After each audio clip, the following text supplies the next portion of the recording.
Thank you, Tom, and thank you for inviting me. When Tom Tynan calls and says, will you speak, it's not really volunteering, it's something that you have to do. I've known Tom for a while, and I adore the man and adore the Berkshires, so I'm happy to be here today.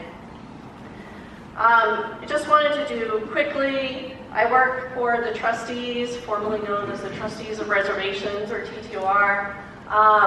We just celebrated last year our 125th anniversary.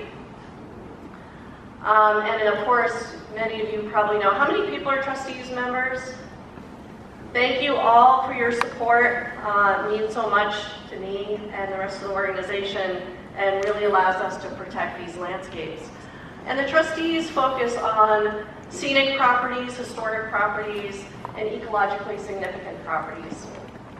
As the regional ecologist for the West, of course, the ecological significant properties are the most important to me. The trustees are also really want to make sure that people can get out and visit our properties, so all our properties are open to the public. So I work for the West region. I know we're in the Berkshire, so you guys are going to find this very funny.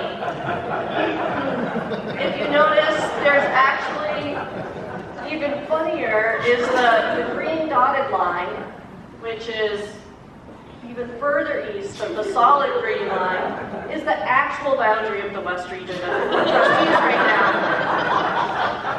I just get to deal with the ones west of that solid green line. So it's been quite interesting. When I first started with the trustees, my office was in Stockbridge in the Mission House, and I thought it was a big region, with the region being west of the Connecticut River.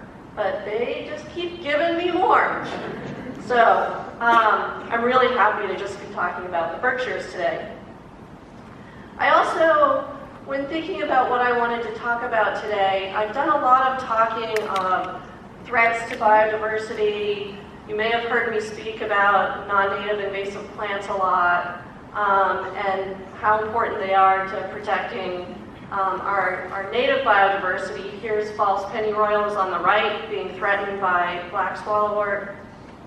But I didn't want to talk about that because, you know, it can get kind of depressing.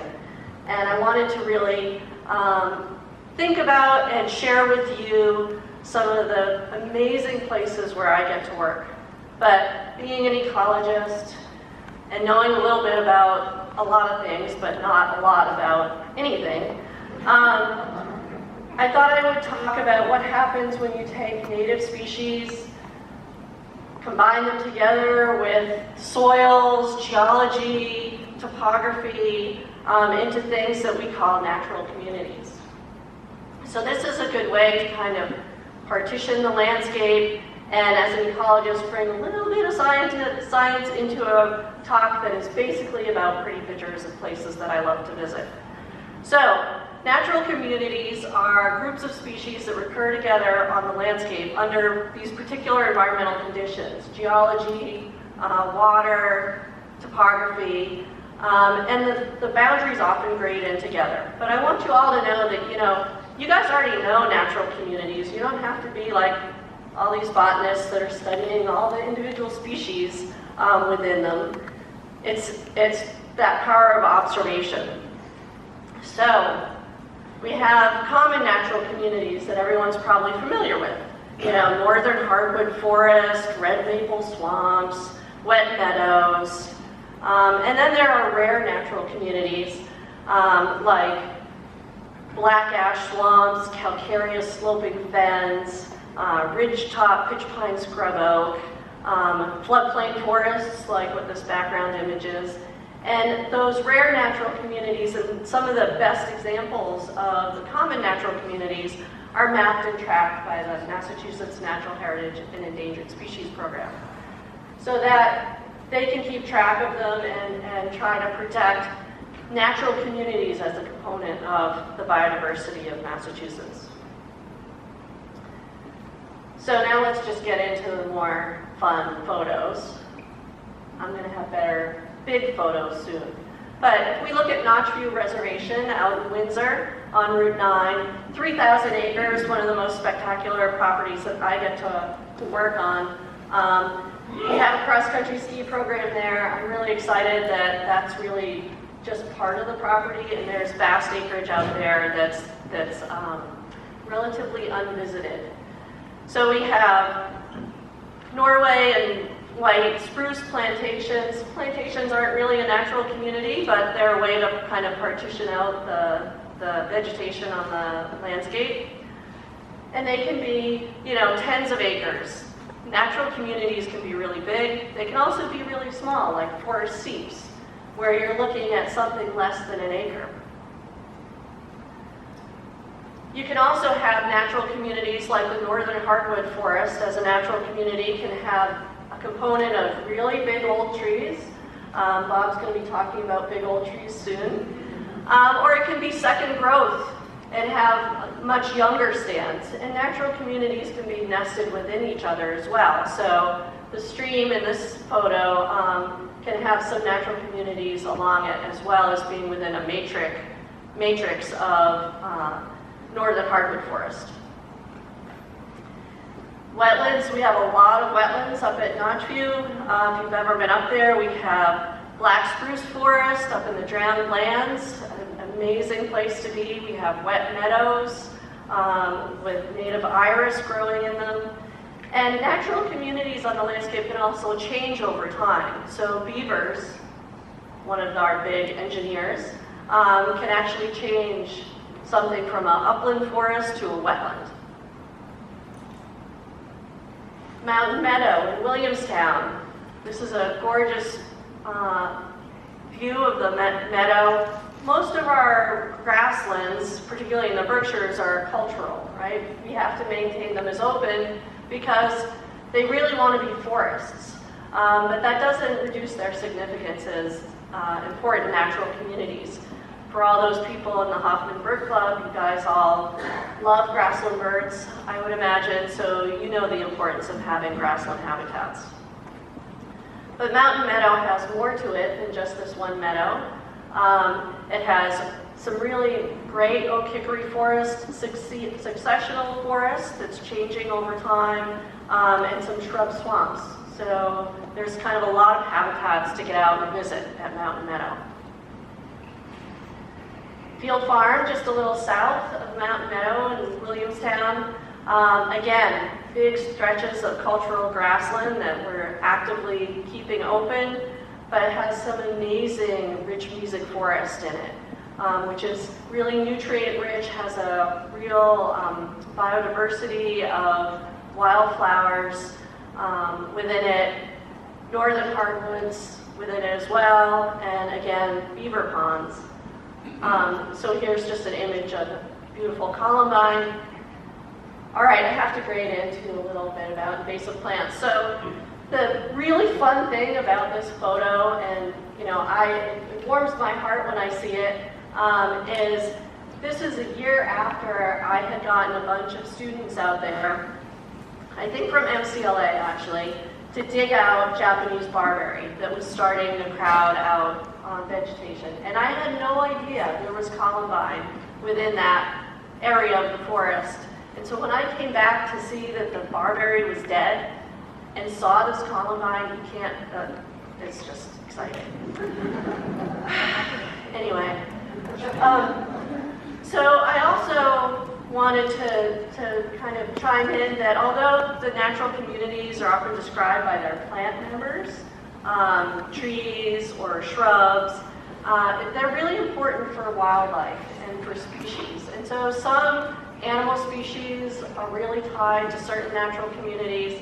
Others, like this coyote, really need a variety of natural communities to occur in. And this also ties into my new favorite hobby, wildlife cameras. So you're going to get to see some wildlife shots, even though I'm more of a plant person, but I love these cameras. So this was a coyote crossing a beaver dam. So using a beaver dam as a road to get from one side of the wetland to the other.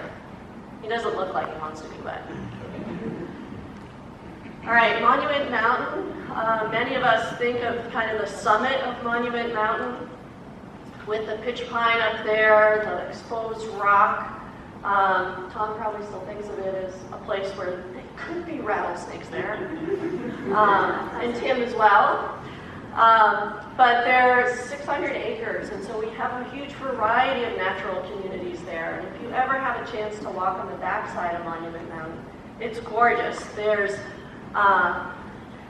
circumneutral talus forest woodlands. There's some amazing tulip trees back there. There's northern hardwoods. There's beautiful streams, and there's great wildlife back there as well too.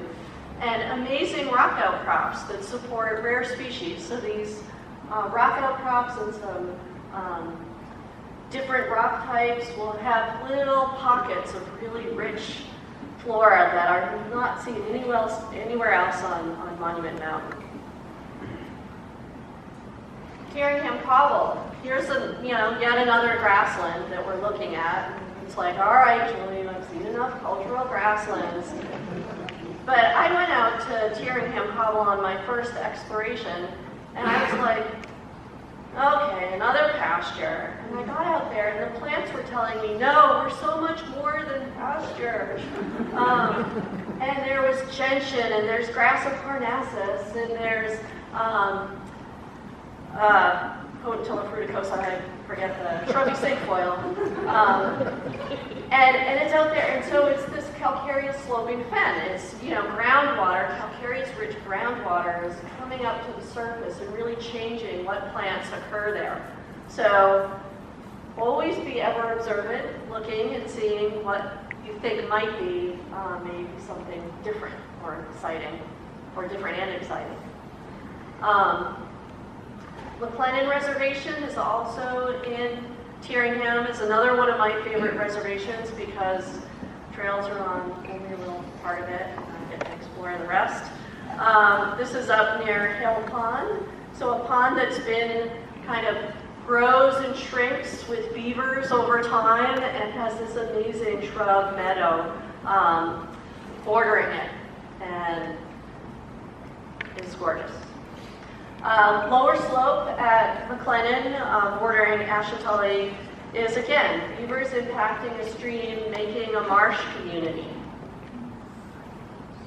And bringing this back to who uses these marsh communities, who uses these forest natural communities. Creatures like this bobcat. Just look at the size of those paws. It makes me just want to pat them. Though he probably wouldn't like that. And then I just wanted to end with Bartholomew's Cobble, of course, one of the most spectacular properties of the Trustees, the one that has the most rare species within all of Massachusetts that the Trustees own, and a plethora of really interesting and unusual natural communities due to the geology, due to the river being there, the cobbles themselves, and the floodplain forest.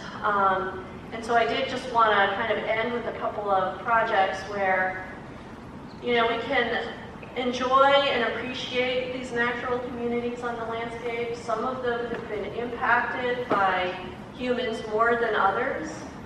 Floodplain forest in particular has been impacted by humans, turned into agricultural fields, turned into developments.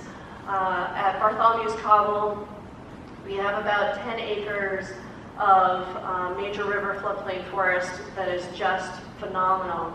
Any time of year, go down, walk on the Spiral Loop Trail. It's amazing. But we're doing even more work to try to expand some of these natural communities that have become rare on the landscape due to our activities. So in my time, and with the help of Rennie Wendell, we have transitioned, or we're in the process of transitioning a field that was just being mowed for hay or to be kept open, actually 10 acres across 3 fields. And we planted over 1,700 trees to return it into floodplain forest. So I'm really excited for those of us in the audience that are going to be still around in 70 years. I hope that'll be most of us, but some of us maybe not. To see this floodplain forest really kind of kicking its stride and closing its canopy. The year after we planted the trees, We had a flood in the field, and these trees are doing fine. Some of them are growing gangbusters. We had amazing survival.